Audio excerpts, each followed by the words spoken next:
Hey guys, what's up? Welcome back to the channel. It's Cynicalex, and today I want to talk about Dormammu and Odin specifically, and I want to talk about why they're so bad. I want to showcase pretty much their maximum possible PvE potential, and then I want to discuss some suggestions for how they can be improved, and I think they can be improved in similar ways, which is why I wanted to put them together.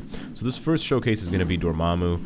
This is a stage 38 Ebony Maw. Before we get too in-depth on the actual build and stuff like that here, I do want to take a moment to first of all say thank you to everybody in the comments for talking about the new voice, talking about if you guys liked it or not, and also expressing your kind of worry or just kind of any kind of positive thoughts that I might be sick or that I might sound sick or under the weather. I am actually a little bit under the weather, but it's okay. I still look forward to making videos every single day. It doesn't really matter, and I wouldn't be complete each day if I didn't actually make at least one. And apologies for the last day and today, only having one, but I'll be flying back very soon, so I'll be back to 2+ uploads per day, and I got a lot of content to cover with you guys leading up to Endgame.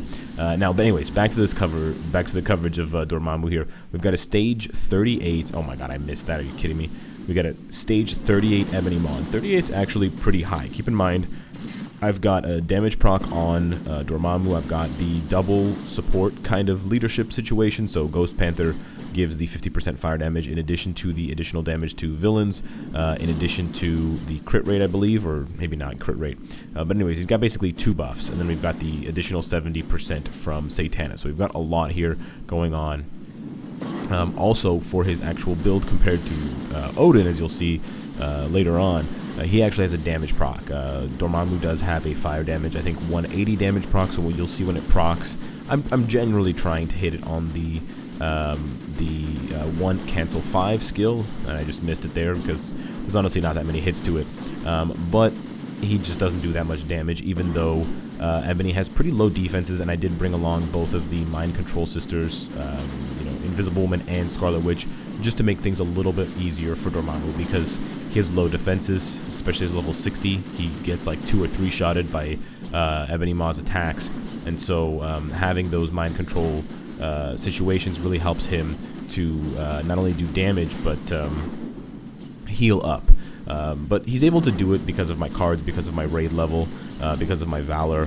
It really allows him to punch way above. But I think, honestly, for most of you guys, stage 30 is probably the max that you can bring him into. And it's going to be a very tight stage 30 clear. As you can see, I'm barely dodging some of these attacks. I'm barely getting out of the way. He's doing like minimum 5,000 damage per hit, which is like, a seventh of my HP. So if I get hit by a projectile that has 7, little bits to it, I basically get one-shotted. These are probably going to do like at least 12,000 damage to me. So it's quite a challenging kind of cautious run. But Dormammu still has a lot going for him. He's one of the first characters to have a very high damage 5th skill that's a full iframe. We've seen them a lot now on characters like Invisible Woman, Psylocke. You've got Gambit with these super high damage. I mean, Invisible Woman, wow. See, there you go. I just got one-shotted.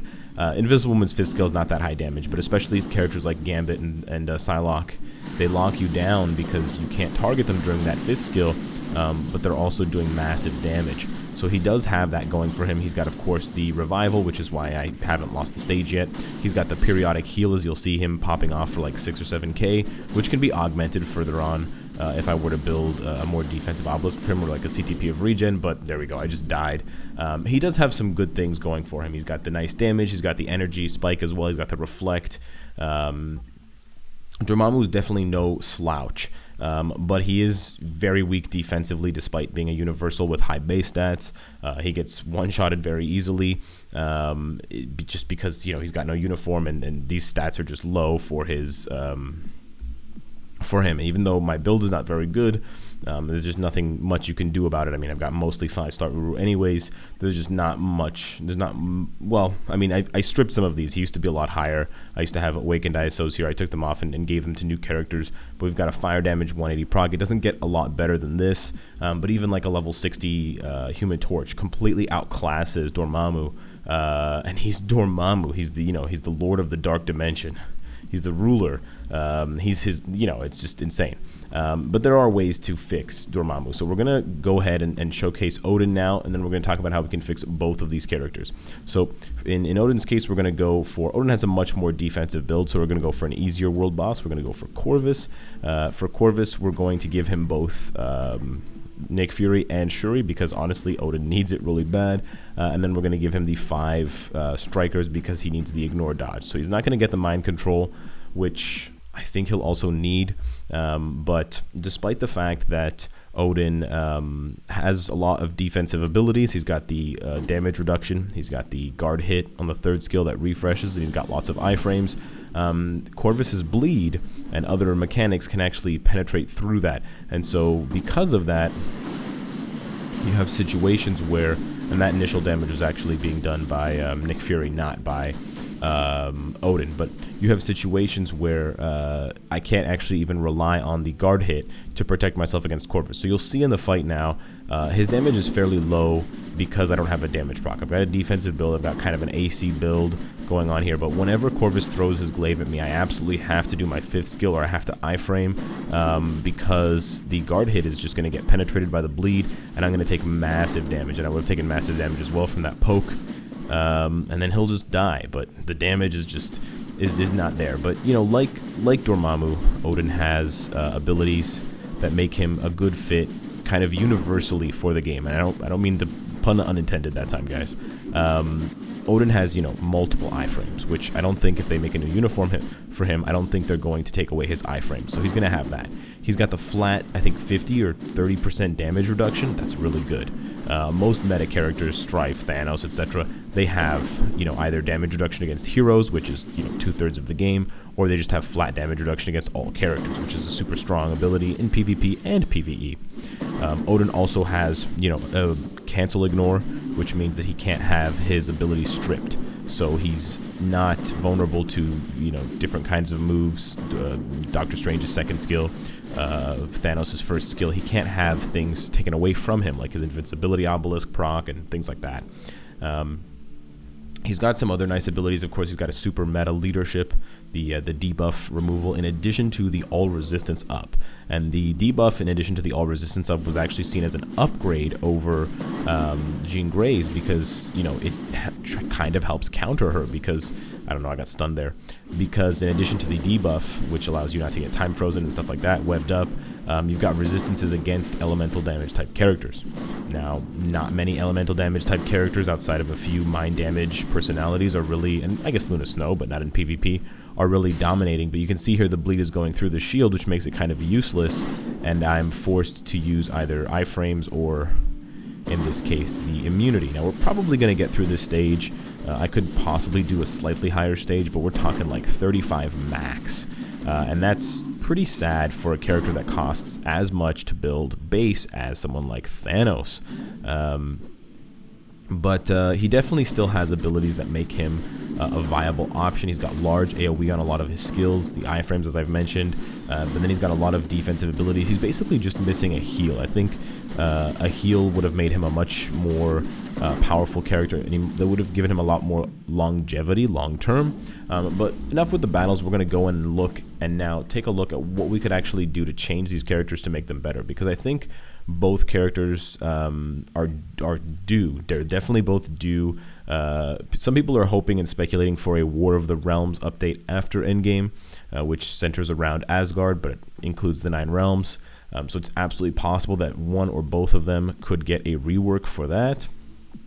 But I think it definitely boils down to upgrading their existing kits rather than trying to rework them in a way that would change them. I think they have very good effects already. I mean, immune to cancel really fits with the character's kind of presence. Odin's Decree, 30% damage reduction. He's got Asgardian Barrier, which applies to all allies. So he's got some really cool, unique effects. Asgardian Wisdom, which gives you the resistances plus the debuff. He's got a lot of nice effects, but his damage is just not there, and he could use more team benefits. I think if they could make Odin kind of the yin to Dormammu's yang, it would be very cool, kind of the way that Doctor Strange and Thanos have that going on, although it might make more sense to do Thanos and Odin versus Doctor Strange and Dormammu. This is kind of the way that I see it playing out, because let's say Thanos and Doctor Strange both get their tier 3 for Endgame. It's kind of the way that is going for Marvel Future Fight, despite the way that it might be in the comics. So one thing that I think would be very cool for both Odin and Dormammu to have is kind of like a passive degeneration effect. And I take this from a lot of different games, but it's basically just like their presence is overwhelming, and they're so powerful as beings that just being around them forces you to take damage. So, you can call it whatever you want. It could be an impending demise. It could be lingering fear. If you go back and we look at Odin, he's got, names like All God or Odin's Decree. They've just got this insane kind of power when they step into the room, when they step into, a realm, that their power level is felt by everyone around them because they're so strong. And so having a passive effect where they're dealing, let's say 0.5% of your max HP as damage per second or something like that. It doesn't have to be a lot of damage, but something that stacks up. So even if they're not doing a ton of damage themselves, they're still having an effect on the battle in some sort of meaningful way that basically ensures that they never get left out of the meta. Because if you want to give them super meta abilities like Thanos has, where he removes all buffs, Doctor Strange has that as well, or if you want to give them something super meta like ignore iframe, you can definitely do that as well, and that would obviously work with certain things like Odin Force. How are you going to dodge the Odin Force?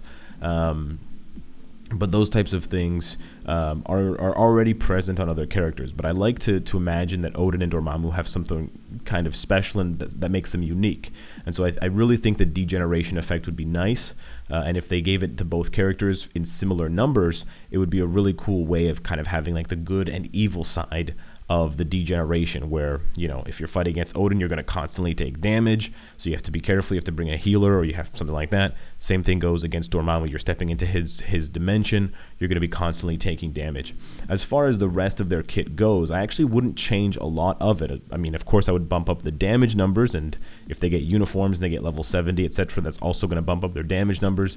But I think just adding a couple of effects, and in Dormammu's case, I would add debuff effects. So I think it would be really cool if Dormammu had some sort of skill that applied a debuff to the enemy team, whether it's an all defense down buff or an all attack down buff, just something heavy to kind of slow them down, incapacitate them in some way, maybe fracture. I'm not really sure what it could be exactly, but if he could stack some sort of menacing debuff, if he could, apply a fear every 1 second on a 2-second cooldown, then he'll eventually hit you with that fear when your debuff passive is down, whether it's your leadership or if it's Wasp passive, and he'll hit you with fear, and then you'll have a couple of seconds where you can't control your character, and then he can hit you, or whatever the case may be, some kind of debuff, some kind of heavy debuff effect that has at some point in the battle a really polarizing effect and really kind of swings the battle, not necessarily at the beginning of the battle